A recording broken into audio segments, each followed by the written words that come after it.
Action. Action! So we have been saying over and over that blockchain technology is not so much innovation by invention as much as it is innovation by combination. And we've been reviewing some of the technologies that come together as a constellation, combined in a way that had never been thought before 2008. We talked about hash cryptography and SHA-256. We talked about consensus algorithms. The other technologies that come together are peer-to-peer, internet protocol. When you think peer-to-peer, remember the Napster days?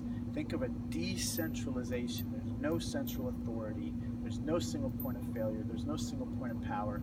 If something blows out, or if somebody wants to make a mistake, or deliberately make a mistake, maybe be a little bit, commit some malfeasance, if somebody doesn't do good math, you have all of these other screens, thousands of them, these virtual machines, looking at the same information, the same data, the same ledger.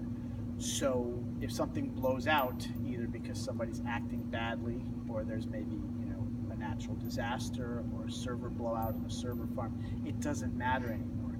Now this concept comes from 1971, where the two inventors of the internet were told by the Department of Defense, please come up with a way that the military can stay in contact with itself, with the different components of the military, if a nuclear strike were to come from the other side. Let's say the Pentagon were to have been blown up by a nuclear attack. That was sort of the head, or the nucleus of a network back then, a formative network, a communication network. And these two guys came up with the idea of, well, let's just decentralize it. There is no center, so that if a nuclear strike were to occur, certain parts of the network would be blown out, but the rest of the network is intact, can still talk to each other, preserve information, and so forth. And thus was born the internet.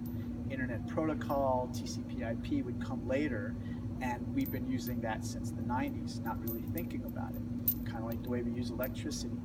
Well, blockchain adopts this as part of its rich broth and brings in decentralization.